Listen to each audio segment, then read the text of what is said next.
CAA, Mike London. Good morning, Mike. Morning, Rob. Good morning.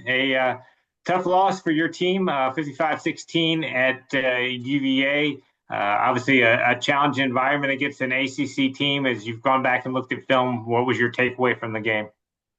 Yeah, obviously, they control the game and kind of in every aspect of it.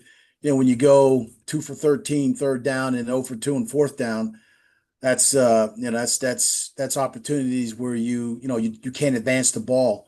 And they were 9 for 16, I believe, for third down for us against our defense. And so when you look at it, the time of possession was about 15 minutes. That's a quarter. That's an entire quarter. So basically, for 3 quarters, we had opportunities in 1 quarter worth of time. They had the ball that whole time. They did a great job. Obviously, we're living in a different world where you play FBS teams that have opportunities to compensate their players. Their quarterback deserves everything they're giving them. They're paying them. But they had an opportunity to put a team together that I know Coach Elliott thinks is going to give them a chance to win. But we can control the controllables for us, and like I said, not very standard in terms of what we've done, what we've shown. Obviously it's a learning opportunity for us to get better and get into the concepts of getting ready to play like-minded opponents.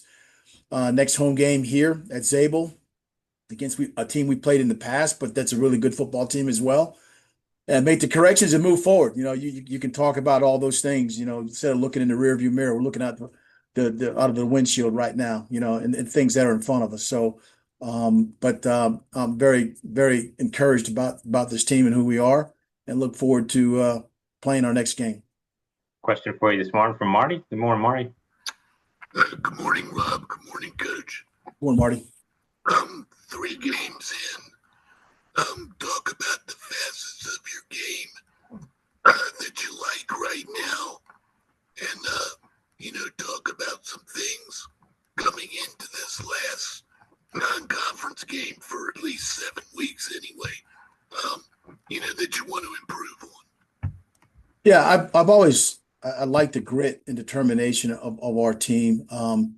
There's a lot of new leaders that are playing, a new quarterback that's out there in front, showing signs of being able to throw the ball down the field. And that's one of the things we got to continue to keep doing, is highlighting our guys, 50-50 ball guys that can go down the field and go up and get it. Devin Thompson was one of them. Young player Al Honesty was another one that was involved with that. So I think we can improve there. But obviously, we got to improve in the third down situations, not getting third down long. You allow teams to pass rush, pin their ears back, and get after you. So those are the elements of that.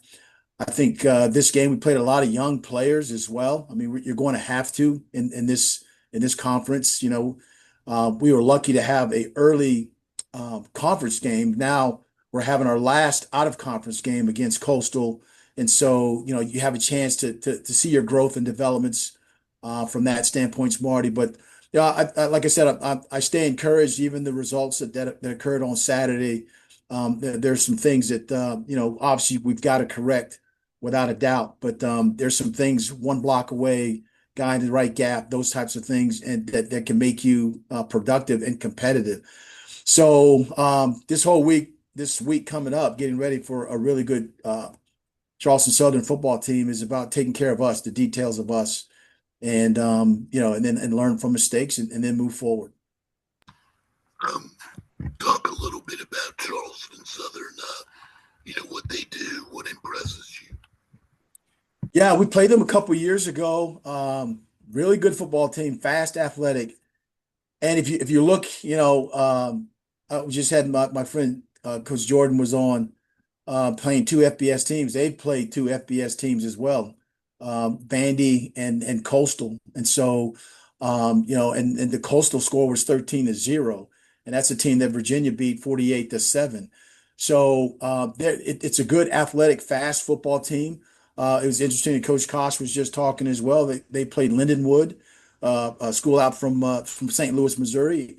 And they came back and scored 3 touchdowns in the very end and beat Charleston Southern. So highly athletic team, guys that can run. They play fast. and their quarterback is a guy that can distribute the ball, but he can also run it himself. Defensively, they're 3-4 defense that does well in terms of their corners and their linebacker play.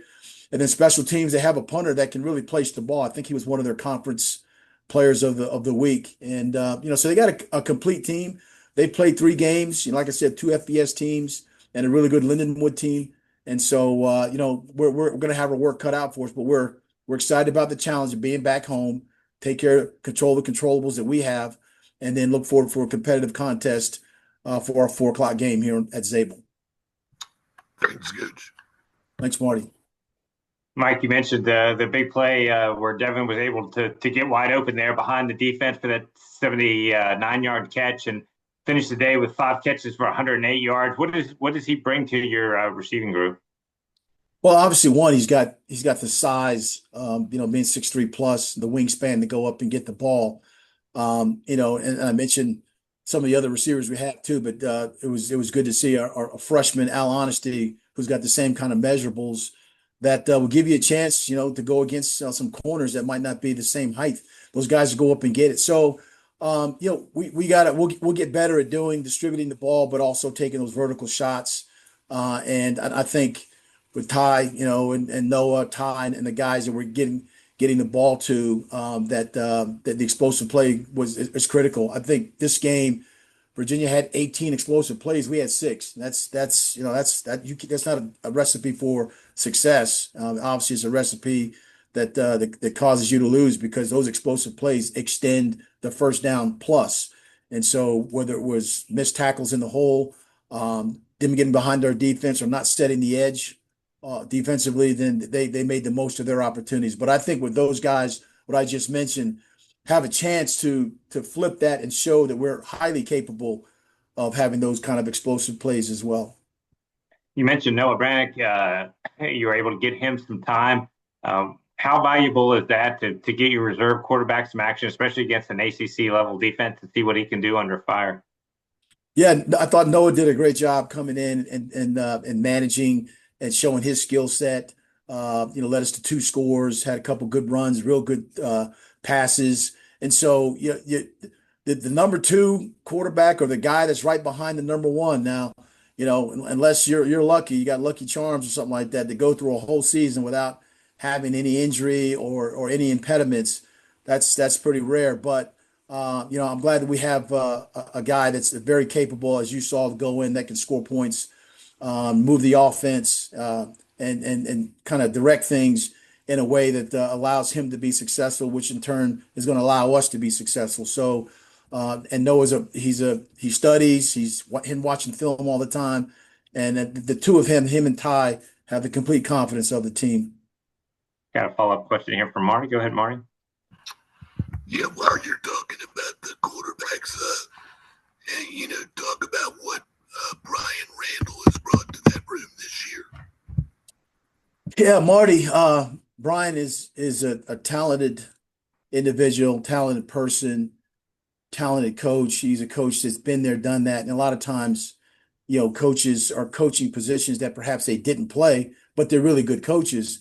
Brian is one of those guys that played the position. And so, sometimes you can get in the ear of a quarterback and talk about things, reads, when to pull the ball down and go, the tempo of the running game, of calling plays, getting information out to our wide receivers. He's done all that. And so when you've been there, done that, and now you're coaching players or coaching quarterbacks, and you have a mindset of having been there and done that before, it helps. It helps tremendously. And I think you're going to see the growth and development of our guys, of our quarterback, of Ty Hughes, of Noah. You're going to see a growth and development that a guy that's played the position at the highest level can offer his advice and the coaching techniques and things that are needed.